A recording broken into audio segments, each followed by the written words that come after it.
My son said, "Don't worry, we'll handle your meds." This morning, I opened my pillbox and found death neatly sorted by days of the week. Tuesday's compartment held 2 white ovals instead of 1. The beta blocker I take at breakfast, nestled beside its twin like a pair of teeth. I didn't gasp. I didn't faint. I stood at my kitchen counter in my robe, the kettle just beginning to whisper on the stove, and felt something old and steel inside me lock into place. I am 74, not helpless, not confused.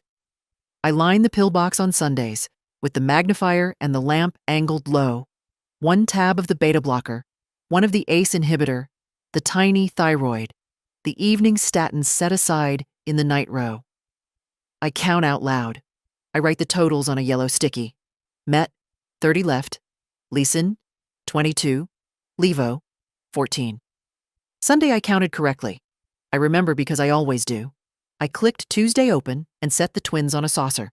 The markings were the same, 50 milliliters stamped clean, the edges unchipped. Not a pharmacy error. My refills come blister packed, and the leftover bottle in the drawer was still sealed with its perforated ring intact. A second saucer for Wednesday. 1 tablet only, as it should be. Thursday, 2 again. Friday, 1. Saturday, 2.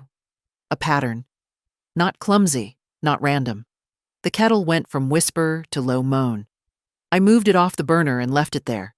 Tea could wait. I took my phone and photographed the saucers with the morning light sliding across them, then the open pillbox, then the sealed bottle with its lot number sharp as a confession. I printed the photos on my little wireless printer and slid the warm paper into a manila envelope labeled House Insurance. That made me smile.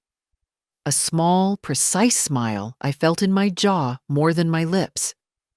"Don't worry, Mom," Daniel had said last week, keys already in his hand, his coat still on, Claire behind him nodding as if she were the doctor, and I the child. "We'll handle your meds for a bit. Less for you to fuss over." He had touched my shoulder without looking at my eyes. When did people forget you can steer a person by their shoulder? When did they forget you shouldn't? I did not think about that longer than necessary. Thinking is a net. It catches fish and also your feet. I moved through the morning like a nurse on rounds. I found the notepad I keep by the phone and wrote, in block letters too big for misreading. Morning, 7:10 a.m. Tuesday box had 2 beta blockers, 50 mg each. Removed extras to saucer. Photos taken. I signed it. I dated it. People our age know. Paper with ink still matters. I made tea then, strong and plain. I sat and sipped and let my hands be still while my mind walked the kitchen. The drawer where the pillbox lives slides easily.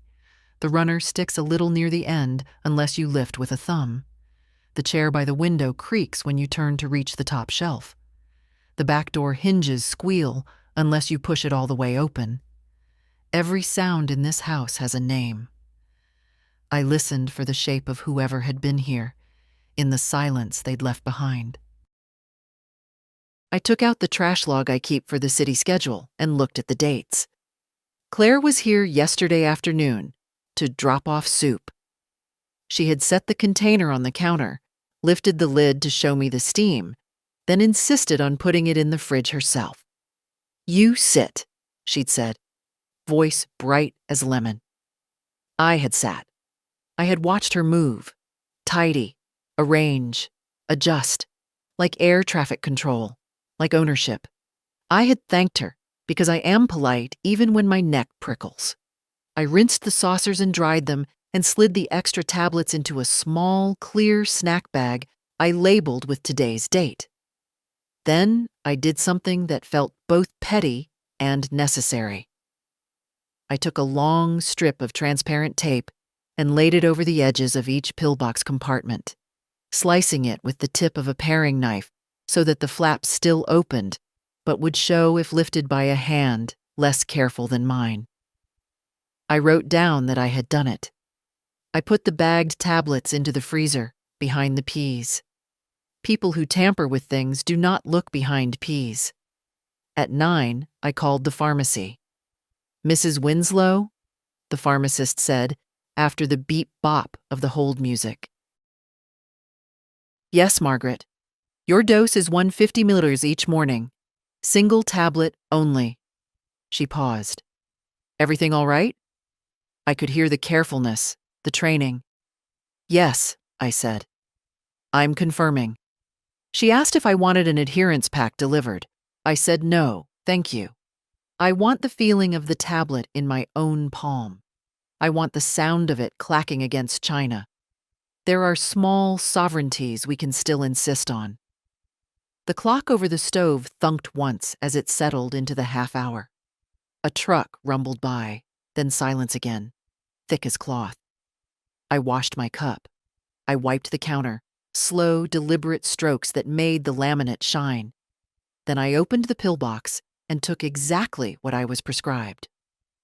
1. I held it on my tongue, tasted the chalk, and thought of how easily chalk can be doubled and called help. I did not call Daniel. I did not call Claire.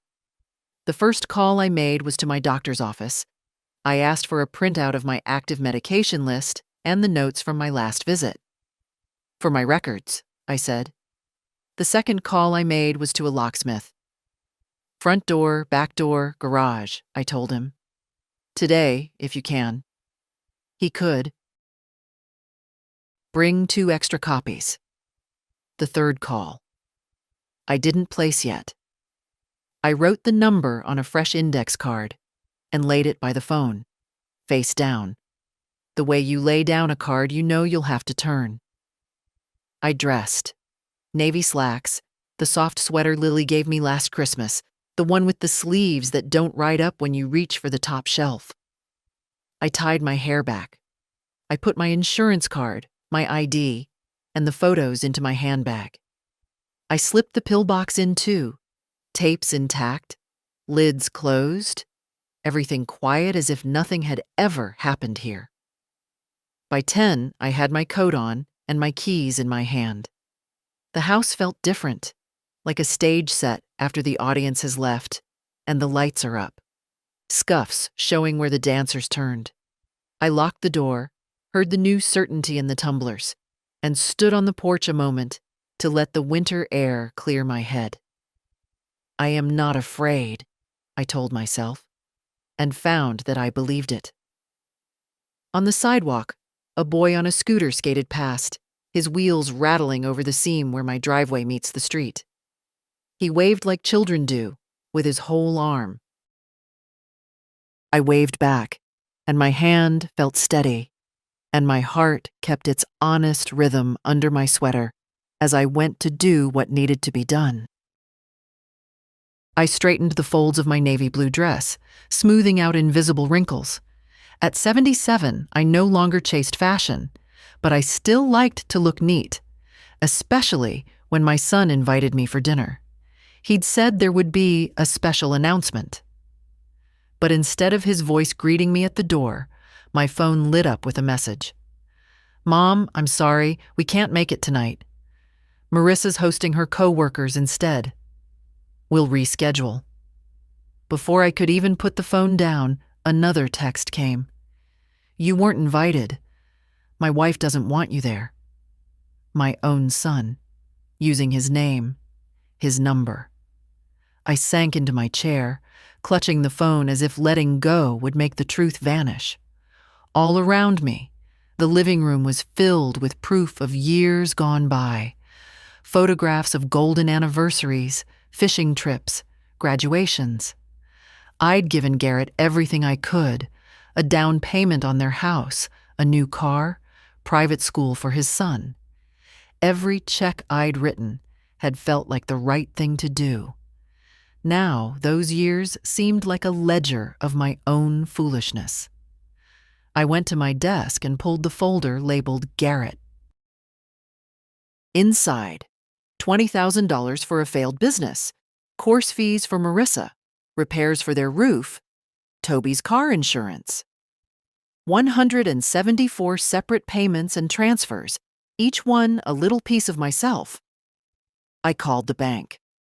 My voice didn't shake. I want to suspend all automatic payments immediately and revoke my son's power of attorney. By the time the banker confirmed it, I felt lighter than I had in years. Garrett's calls buzzed and blinked across my screen, but I ignored them. Instead, I poured myself a cup of tea, sat in the quiet, and thought. For once, I had done something not for my son, not for his family, but for me. Under the pale morning light, my kitchen looked exactly the same as it had yesterday. Orderly, tidy, smelling faintly of chamomile tea. But I knew better. Something had shifted. I sat at the table with my glasses on, the manila envelope in front of me. Inside were the photographs I'd taken of the Pillbox, with its doubled doses, the sealed medication bottle, the snack bag in the freezer labeled with yesterday's date. Beside it was a second envelope, thinner, with a printout of my active medication list from the doctor. I ran my fingers over both like a gambler deciding which card to play first. I didn't have to wait long. At 9:17, my phone rang. "Morning, Mom." Daniel's voice was warm, falsely casual. "Claire and I were thinking. We'll come by later, bring lunch. You don't have to fuss with cooking." I could picture him, leaning against the kitchen counter at his house, phone in one hand, coffee in the other, already planning how to get into my drawers without me noticing. "That's thoughtful," I said evenly. "Come at noon. I'll make tea." When the line went dead, I opened my handbag and slipped in both envelopes. Then I took the small audio recorder from my desk drawer, tested it, and tucked it under the lace runner on the dining table. I'd bought it years ago to record my own recipes. Today, it had a different purpose. By noon sharp, Daniel was at the door with a white paper bag from the deli. Claire followed, smiling too brightly, a bouquet of cheap carnations in her hand. "Hi, Mom," she sang, brushing my cheek with a kiss that didn't land. "We thought you could use some company." I gestured them in, watching their eyes roam, not at me, but at the house. Daniel's gaze flicked to the pillbox on the counter. Claire's drifted to the drawers. Over lunch, they asked the usual questions. How was I sleeping? Did I feel dizzy lately? Had I been remembering to take all my pills? The recorder kept humming under the lace. "I manage fine," I said, sipping tea. "Though I do like to double-check things. You never know when people might make mistakes." Daniel shifted in his chair. Claire's smile stiffened. When they left, I waited until their car pulled away before retrieving the recorder. My own voice came first, soft, measured, then Daniel's and Claire's, asking, suggesting, hinting that maybe I should let them keep my medications at their house, just to be safe. I sat there for a long while, listening to the proof.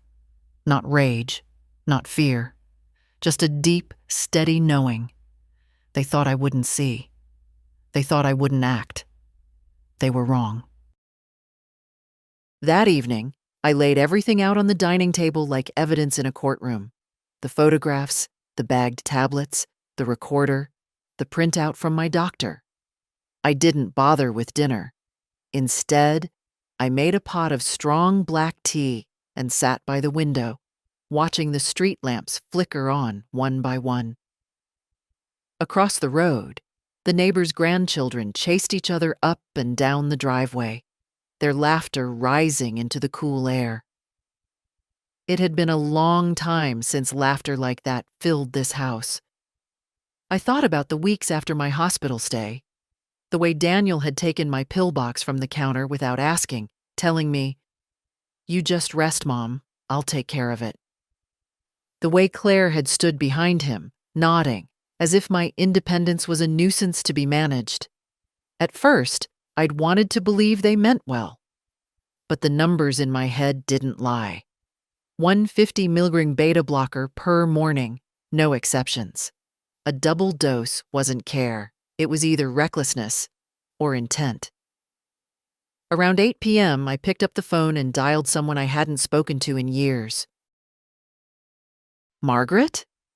The voice was slower now, older, but still had that firmness I remembered. Thomas Keene had been George's friend since they'd both been junior associates at the law firm downtown.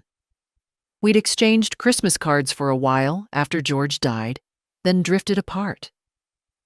I need some legal advice, I said, and I don't want to talk about it over the phone. By 8:30 the next morning, I was in his office. He still kept the same mahogany desk, though the wall behind it now displayed fishing photographs instead of degrees. He poured me coffee without asking. I want, I said, setting the envelope on his desk, to protect my home, my accounts, and my medical decisions from my son and his wife. Immediately. He didn't blink, just opened the envelope and began to read. When he finished, he leaned back in his chair. This is more than enough to start. We'll revoke any medical or financial authority they have. We'll secure your property under your sole ownership, and he tapped the photographs. If this becomes criminal, you already have a trail. For the first time in days, I let out a slow breath. On the way home, I stopped at the locksmith's again. This time, I had him install a deadbolt on the inside of the back door. By noon, the locks were changed, the papers were in motion, and my will, updated and notarized, named only one family member as a beneficiary. My granddaughter Lily. The rest, out of reach. Daniel and Claire didn't know it yet, but their control over me had ended, and I intended to keep it that way. 2 days passed before Daniel called again. Mom, we've been thinking, why don't we come by on Sunday? We can go through some of your bills, make sure you're not overpaying for anything. I almost laughed. They were still trying. Still convinced I was the same woman who'd nod and agree, handing over papers without reading them. That's kind of you, I said. But I've already reviewed everything with Thomas Keene. You remember Thomas? Your father's old friend from the firm? There was a pause. Not long, but enough. Right. Yeah, I remember him. His voice had gone tight, like a man holding back words he didn't dare speak. Claire must have been near the phone because I heard her whisper, sharp, quick, before Daniel cleared his throat. Well, we just don't want you stressing over all that. I'm not, I said, my tone even. I'm perfectly fine. When Sunday came, I was ready. The recorder was in its usual place under the lace runner. The pillbox was taped again, each compartment exactly as prescribed. And I'd placed a small motion-activated camera on the hutch, its black eye blending into the shadow of the teapot collection. Daniel arrived carrying a bakery box, Claire with another bunch of supermarket carnations. We sat in the kitchen, sipping tea, while they circled toward the subject I knew was coming. Mom, Daniel said finally, you know this house is getting harder to maintain. Maybe it's time to think about— No, I said before he could finish. He blinked. I didn't even say what— You were going to suggest I transfer the deed to you, or sell it and move somewhere safer. My answer is no. Silence. Claire's smile collapsed. Daniel's jaw tightened. They didn't stay long after that. But once they were gone, I checked the camera. And there it was. Claire, waiting until I went to the bathroom, opening the pillbox, swapping one tablet for two. Daniel standing nearby, looking toward the hallway. It was all the confirmation I needed. I copied the video onto a flash drive and slid it into the manila envelope. The next call I would make wouldn't be to my lawyer. It would be to the police. I waited until morning to make the call. Not out of hesitation. No, my mind was settled. But because I wanted to be sharp, steady, and clear when I spoke. At 8:03 a.m., I dialed the non-emergency police number. My voice didn't waver. "This is Margaret Winslow. I believe my medication is being tampered with by family members. I have video, photographs, and physical evidence." The dispatcher's tone changed instantly. "Ma'am, are you in immediate danger right now?" "No, but I'd like an officer to come by today. Quietly, please." 2 hours later, there was a knock at my door. A tall officer with kind eyes introduced himself as Sergeant Holloway. He stepped inside, glanced once around my living room, and sat across from me at the dining table. I laid out everything: the photographs, the bagged pills, the medical printout, the audio recording, and finally, the video. When the footage played, he leaned forward, watching Claire's hands carefully remove the lid of my Tuesday compartment, slip in a second beta blocker, then close it with a casual flick.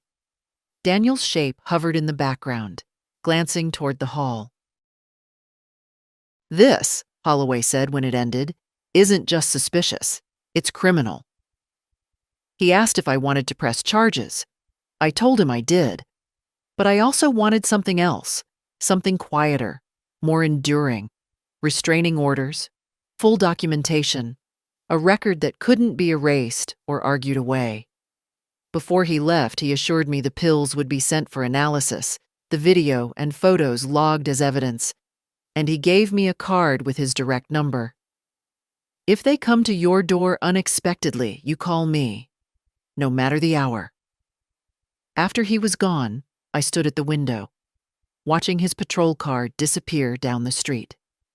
For the first time in months, I felt the house was mine again. Not just the bricks and mortar, but the air inside, the rooms, the quiet. Daniel and Claire would learn soon enough that I wasn't the woman they thought I was. And when they did, it wouldn't be a private family matter. It would be on the record. By Thursday, the weight of my decision had settled into a kind of calm. I'd half expected to feel rattled. After all, calling the police on your own son is not something most mothers ever imagine doing. But instead, there was a steadiness in me, like closing a door and knowing it would never open again. That morning, I took my time making tea, slicing a piece of the rye bread I'd baked the day before. I moved around my kitchen without the usual undercurrent of vigilance. No more glancing at the pillbox every few minutes. No more catching myself listening for footsteps behind me. At 10:14, my phone rang. Daniel. I let it buzz twice before answering. "Hello? Mom?" His tone was carefully casual, but there was a tightness underneath. "We've been trying to reach you. Claire's worried. She says you've been acting different." "I've been busy," I said. "With what?" "Paperwork, appointments, the usual." There was a pause. I could hear the faint murmur of Claire's voice in the background, then Daniel again. "We want to come by later, just to check in." I almost smiled. "No, thank you." "Mom?" I said no. The silence on the line was heavy, his next words lower, almost sharp. "You're making this harder than it needs to be." "Harder for who?" I asked, my voice level. Before he could answer, I hung up. I sat there for a moment, holding the phone, letting the quiet of the room wrap around me. At 2:30, Sergeant Holloway called. The lab had confirmed the extra pills were identical in dosage and type to my prescription. But doubling that dose could have caused my blood pressure to drop dangerously low. It was, in his words, a clear and deliberate act that could have resulted in serious harm or death. They'd be moving forward with questioning Daniel and Claire. When I ended the call, I walked to the front door and looked out over the street. It was bright for February, the kind of day when light catches on every small thing. The frost melting off car roofs, the glitter of broken glass from a bottle someone had dropped near the curb. At 4 o'clock, a different knock came. Slower, harder. I knew before I opened it who it would be. Daniel stood there, his shoulders tight, his eyes too bright. Claire was behind him, arms folded, lips pressed into a thin line. "We need to talk," he said. "No," I answered. "You need to leave." "Mom, don't do this." His voice was low, urgent. "You don't understand." "I understand perfectly," I said, keeping my hand on the doorknob. "And so do the police." The shift in his face was quick. First shock, then something colder. Claire stepped forward, her voice cutting in. "You'd go to strangers instead of talking to your own family? After everything we've done for you?" I thought of the video, the photographs, the pills in my freezer. I thought of my husband's handwriting on the old deed to this house, the weight of the keys in my pocket. "Yes," I said simply. "That's exactly what I'd do." I closed the door before they could answer. Their voices rose on the other side, muffled, then faded as footsteps retreated down the path. I stood there, palm resting on the cool wood, breathing slowly. There was a time when I would have opened that door again, called after them, tried to fix what was broken, but that time was gone. In the kitchen, the pillbox sat in its place, untouched. I made another cup of tea, the steam curling upward in the quiet, and thought, not for the first time, how peace isn't always soft. Sometimes peace is a lock turning. Sometimes it's the sound of your own door closing. The next morning, I woke before the alarm, the room still dim with the gray light that comes before dawn. I lay there a moment, listening to the quiet hum of the radiator, feeling the weight of the blanket, and realized something I hadn't felt in years. My body was at ease. After breakfast, I sat at the dining table with my notebook. I began listing the things that still needed doing. Contact the utility companies to ensure accounts were in my name only. Notify my doctor's office that Daniel and Claire were no longer authorized for any medical information. Arrange for a safety deposit box at the bank for important documents and the evidence I'd gathered. By 9 o'clock, I was downtown, walking into the bank with my handbag tucked close. The teller recognized me and waved me toward a side office. Inside, I met with Mrs. Keating, the branch manager, who helped me secure the box. We placed the photographs, video copies, and pill samples inside, along with my will and the updated deed to the house. The lock clicked shut with a sound that felt final. On my way home, I stopped at the market. The cashier, a boy barely old enough to shave, greeted me with a cheerful, "Good morning, Mrs. Winslow." I found myself smiling back. Really smiling, not the polite mask I'd worn for so long. At home, I brewed tea and settled into the armchair by the window. The street outside was quiet except for the mailman making his rounds. When he reached my door, he slipped an envelope through the slot. With handwriting I recognized immediately. Claire's. I opened it carefully. Inside was a single sheet of paper with a short, looping message. "We can make this right. Just talk to us." I set it aside without answering. I had already spoken in the clearest language possible. Legal documents, police reports, locks changed. Words were easy. Action was harder. That evening, as the sun slid low, Sergeant Holloway called again. Daniel and Claire had been interviewed. They'd denied everything, of course, but the evidence was solid. There would be a formal investigation, and I would be kept informed every step of the way.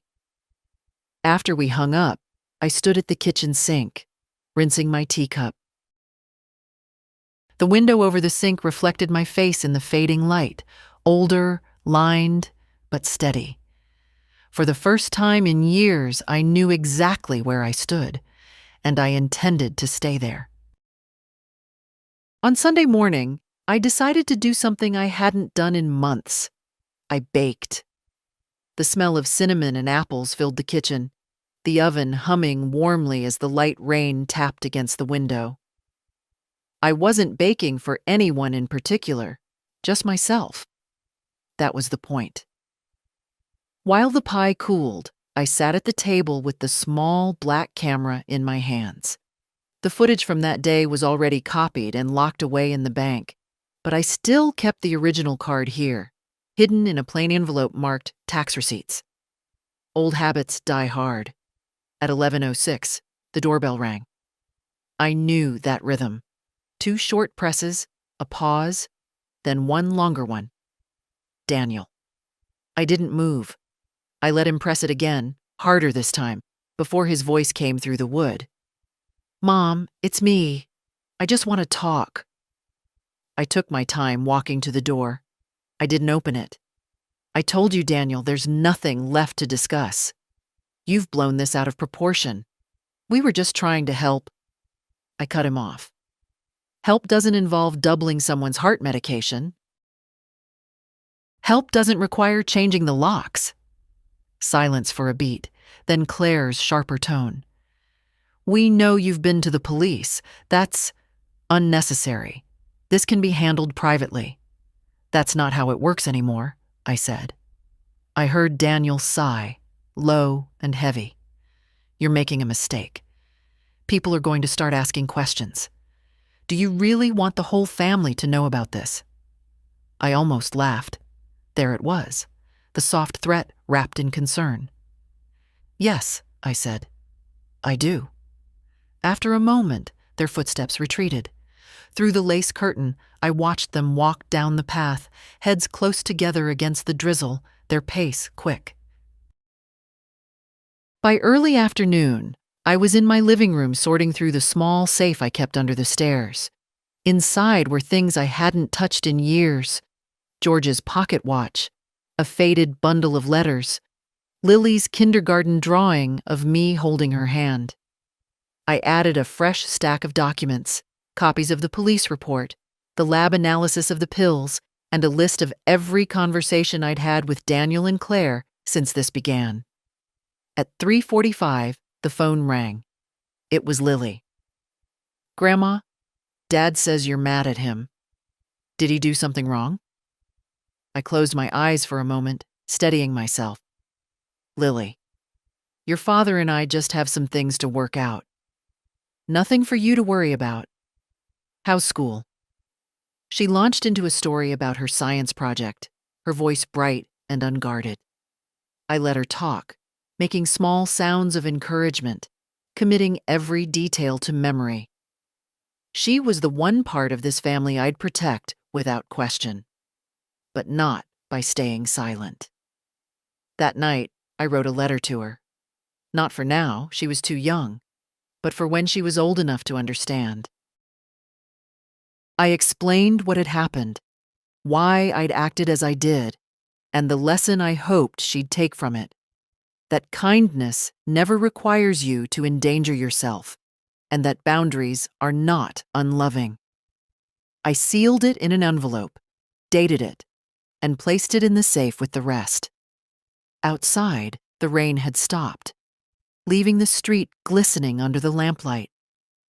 My reflection in the darkened window looked almost unfamiliar. Not because I seemed older, but because I seemed certain. Daniel and Claire might still try to press, to cajole, to find a way back into the control they'd once had. But the locks were changed, the evidence secure, the law on my side. And for the first time in a long time, I was no longer playing defense. I was standing my ground. Monday morning broke cold and bright, the kind of winter day where the sun tricks you into thinking it's warmer than it is. I wrapped myself in my wool coat and set out early, carrying a small tote bag with the weight of purpose inside it. The police station was quieter than I expected. A young officer at the front desk recognized my name and waved me through to an interview room. Sergeant Holloway was already there, a stack of papers and a laptop open in front of him. "Mrs. Winslow," he said warmly, standing to pull out a chair. "Thank you for coming in. I wanted to go over the next steps." I set the tote bag on the table and began unpacking. My latest set of photographs, a fresh copy of the camera footage, and a printed timeline I'd been updating daily. "You're thorough," he said, looking genuinely impressed. "I've had to be," I replied. "People assume older women don't notice things, or that we can't keep track. They're wrong on both counts." He smiled faintly, then grew serious. "We'll be issuing formal notices to your son and daughter-in-law this week. They'll be told not to contact you, not to come to your home, and not to interfere with your medical care. If they violate any of that, you call me immediately." I nodded. "And the criminal side?" "Still in motion. The lab results were strong, but we're also reviewing the recordings with the prosecutor. It's not a quick process, but the evidence is solid." When we were finished, he walked me to the door. "You're doing the right thing," he said quietly. "Not everyone in your position has the courage to see it through." Outside, the air was sharp in my lungs, but it felt clean. I stopped at the bakery on my way home, buying a single roll and a small jar of jam. Small indulgences for me alone. Back at the house, I brewed tea and sat at the kitchen table with the roll still warm in my hands. I thought about what Holloway had said, about courage. I didn't feel brave. I felt awake. At 2:12, the phone rang. It was an unfamiliar number. "Mrs. Winslow, this is Elaine from Elder Protective Services. We've been informed about your case and wanted to offer support, home safety checks, legal guidance, that sort of thing." I agreed to meet her later in the week.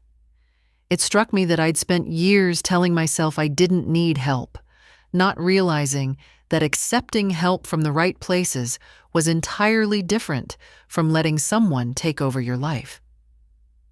In the late afternoon, I checked the mailbox.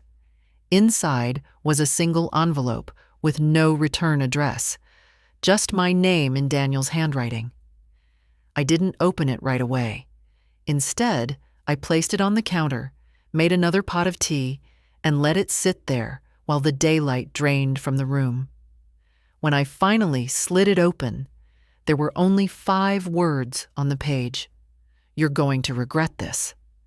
I stared at it for a long moment, then reached for my phone.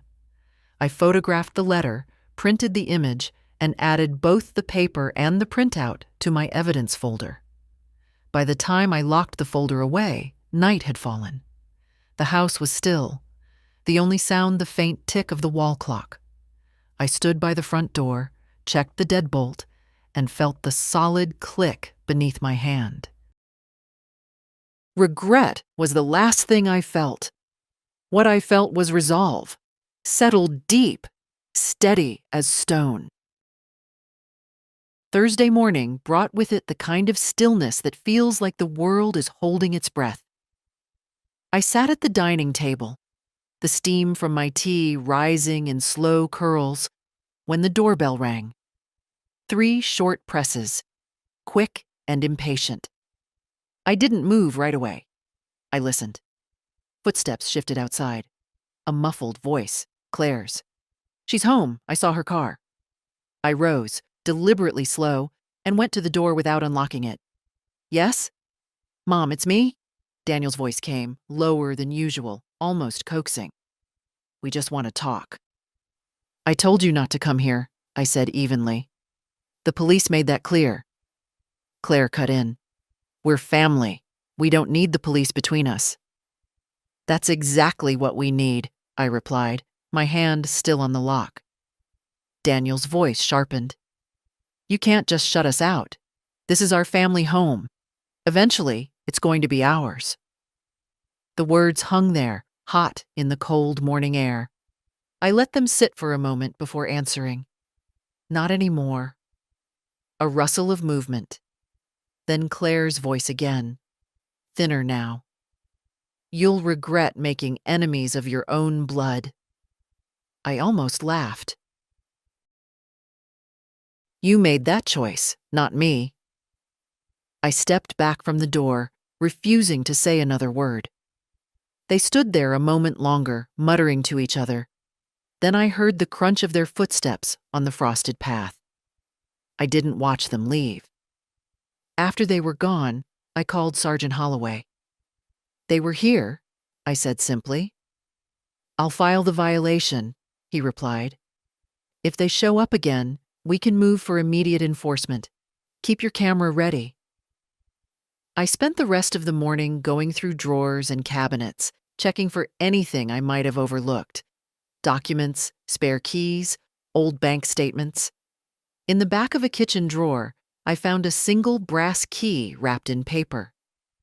George's handwriting, garage. I walked out to the detached garage, the cold air biting at my face. Inside, under a dusty tarp, was the oak trunk George and I had brought back from our honeymoon in Maine. It was heavy, but I managed to drag it into the light. The lock still worked. Inside were keepsakes. George's service medals, Lily's baby clothes, photographs yellowed with age.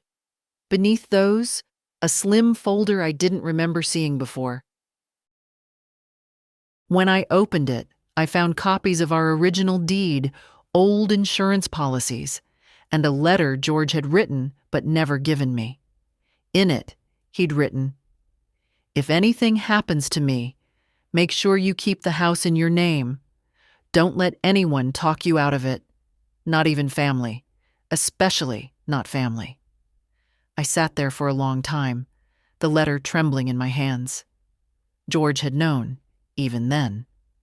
Back inside, I added the letter to my safe, right on top of the evidence folder. That night, I lit the fire in the hearth for the first time in months. The crackle of the wood filled the room as I sat with my tea, George's words echoing in my mind. They would try again, of that I had no doubt. But now I had his voice, steady and certain, alongside my own, and I would not be moved. Saturday began with a brittle, cloudless cold that made every sound outside ring sharper. I was finishing my second cup of tea when the phone rang, Sergeant Holloway's number. "Mrs. Winslow," he began, "the prosecutor's office has reviewed everything. They're authorizing a formal criminal case. There will be charges for both Daniel and Claire, tampering with medication, reckless endangerment, and violation of protective orders." I let the words settle. "So it's official," I said. "It is. We'll be serving them this afternoon. If they try to contact you after that, call me right away." After we hung up, I sat at the table with my hands around the warm mug. For months, I'd been in a state of quiet readiness, waiting for the next intrusion, the next subtle theft of control. Now, the direction had shifted. The law would speak for me. By noon, a police cruiser was parked 2 houses down. Discreet, Holloway had promised. I went about my day, laundry, dusting the shelves, putting away groceries. But every so often I'd glance out the window and see that dark blue car still there. Watching. At 3:17, the sound of tires on gravel. Daniel's SUV. I moved to the window but stayed out of sight. He and Claire stepped out, their faces tight, scanning the street. They didn't make it to my path before 2 officers approached them from the curb. I couldn't hear the words, but I saw the papers handed over, saw Daniel's jaw set like stone, Claire's arms crossed tightly over her chest. For a moment, I thought Daniel might look toward my window. He didn't. They turned, got back into the SUV, and drove away without so much as a glance at the house. Only when the cruiser pulled away half an hour later did I realize I'd been holding my breath. That evening, I sorted through the safe again. I added the day's date to my written log and noted, charges filed, protective order served. The discipline of keeping records had become more than a habit. It was a shield. After dinner, I called Lily. Her voice was a balm, light and warm, telling me about her school play and the role she'd been cast in. We didn't talk about her father. We didn't need to. There are conversations you postpone not out of fear, but out of love for the listener's peace. When the call ended, I stood for a long time at the front door, looking out over the street under the yellow wash of the lamplight. Somewhere out there, Daniel and Claire were stewing in whatever story they'd chosen to tell themselves about me. I didn't care to know the details. What mattered was this. The front door was locked. The house was warm. My medicine sat on the counter, untouched except by my own hands. Before bed, I wrote a short note to myself on a scrap of paper and pinned it to the corkboard in the kitchen. Your life is yours. Keep it that way. It wasn't for inspiration. It was a reminder, a statement of fact. And as I turned out the lights and walked through the quiet rooms, I realized that for the first time in a long while, I wasn't bracing for anything. I was simply living. The following Tuesday began like any other. Tea, the rustle of the newspaper, the quiet hum of the radiator. But by mid-morning, the air in the house shifted. It was the knock. Slow, deliberate, and far too familiar. I rose, my slippers soundless on the hardwood, and peered through the side curtain. 2 plainclothes officers stood on the porch, their jackets marked only by the small shields clipped to their belts. Between them, Daniel and Claire. I opened the door only as far as the chain allowed. "Mrs. Winslow," one officer said politely, "we're here to collect a few additional items for evidence. Mr. and Mrs. Porter will remain outside." I unlatched the chain and stepped back. Daniel's eyes flicked past me into the house, but I didn't meet them. Claire looked away altogether, her lips pressed thin. The officers moved efficiently, photographing the pillbox on the counter, the freezer with its small bag of dated tablets, the tape on each compartment lid.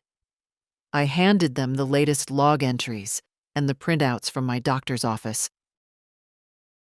While they worked, I stood at the kitchen sink, my hands loosely folded, listening to the muffled conversation outside. Daniel's voice was low, clipped. Claire's had that sharp edge I'd heard so many times when she thought she was losing control. When the officers finished, they thanked me and left. I stayed at the window long enough to see Daniel glance back once, not at me, but at the house itself, before getting into the car. The rest of the day passed quietly. I made soup, read a few chapters of an old mystery novel, and wrote in my journal. But that evening, as I was locking the front door, I saw something pale tucked into the side of the storm door frame. A folded piece of lined paper. No envelope. I carried it to the table, unfolded it, and read, "You've turned everyone against us. Hope you're happy." The handwriting was Claire's. I didn't feel anger. What I felt was a deep, almost physical weariness, not for myself, but for the smallness of the world they'd chosen to live in. A world where care was a tool, where control masqueraded as love. I photographed the note, slipped it into a plastic sleeve, and logged it with the date and time. It joined the rest of the evidence in the safe. Later, over tea, I thought about what everyone meant to her. Maybe the neighbors who'd stopped waving at them. Maybe the relatives who'd begun calling me instead of them. Or maybe it was just the two of them, realizing that for once, the story wasn't entirely theirs to tell. Before bed, I stood in the doorway of the spare room that Lily sometimes used when she stayed over. The quilt was folded neatly at the foot of the bed, the small lamp waiting to be switched on. It gave me a quiet sort of comfort, knowing the space was ready, just in case she ever needed it. When I turned out the light, I passed the corkboard in the kitchen. My note from the other night still hung there. Your life is yours. Keep it that way. I touched it with my fingertips before heading to bed, the words steadying me like the railing on a staircase. Whatever Daniel and Claire thought they'd lost, I knew exactly what I had gained, and I intended to keep it. Friday arrived with a thin frost coating the lawn, sparkling under a weak sun. I moved slowly through the morning, letting myself enjoy the simple rhythm. Tea, toast, the soft creak of the old floorboards as I crossed from room to room. Around 11, the phone rang. It was Elaine from Elder Protective Services. Mrs. Winslow, I wanted to let you know your protective order has been extended for a full year, she said. And the prosecutor will be seeking a no-contact provision as part of the criminal case. Good, I replied. That should make things clear. Also, she added, if you'd like, we can arrange a safety inspection of your home, just to make sure everything's secure. I hesitated only a moment. Yes, I'd like that. By mid-afternoon, 2 representatives were at my door. They walked through each room, checking locks, windows, and entry points. They suggested a few upgrades, longer screws in the strike plates, a motion light near the back gate. Small changes, but effective. While they worked, I thought about the difference between this kind of help and the help Daniel and Claire had offered. Theirs had always come with strings, unspoken, but tight. This was different. No judgment. No intrusion. Just the kind of help that leaves you more in control, not less. When they left, I stood for a moment in the quiet, the new light at the back already set to flick on at dusk. I felt safer. Not just because of the locks or the paperwork, but because I had built these layers of safety myself, one deliberate step at a time. At 4:12, there was a knock on the door. Firm, steady, not theirs. Through the peephole, I saw Sergeant Holloway. Evening, Mrs. Winslow, he said when I opened it.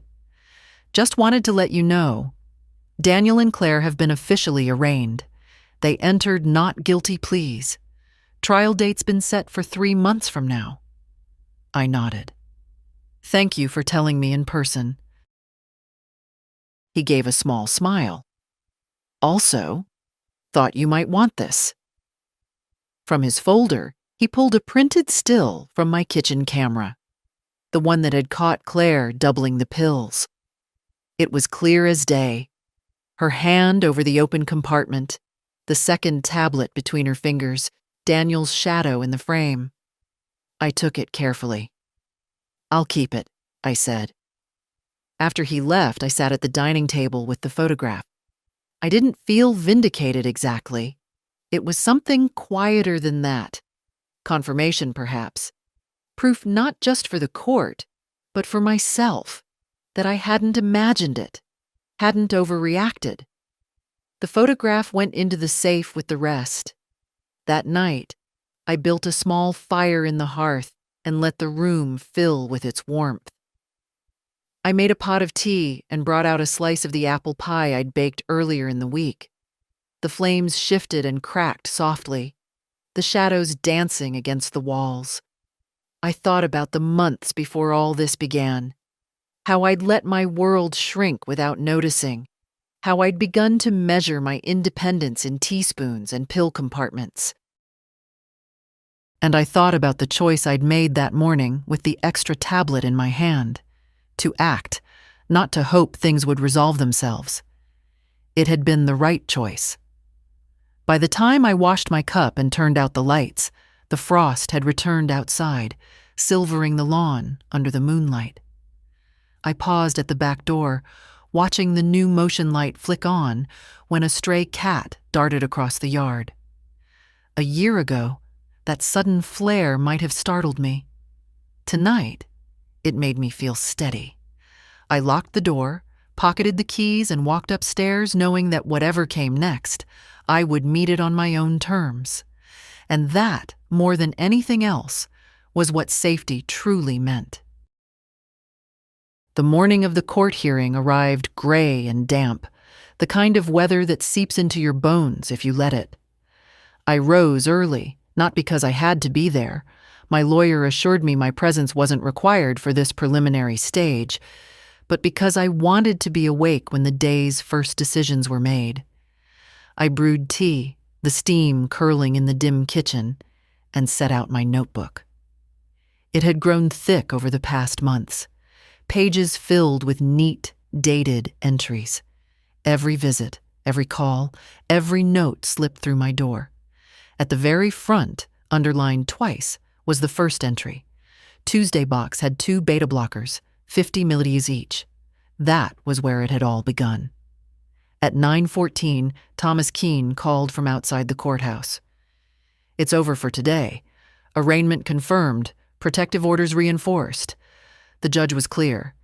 "Any violation will result in immediate arrest." "And the trial date?" "Still set. We're ready." I thanked him and hung up. The quiet in the kitchen felt different now, less like a pause between storms, more like the first stillness after one. Around noon, I walked to the market for bread and milk. Several neighbors nodded or waved. One woman I barely knew stopped me at the corner. "You're a strong one, Margaret," she said, patting my arm. "Takes a lot to stand up like that." I smiled politely, but inside I thought, it's not strength, not really. It's simply refusing to hand your life to people who don't mean you well.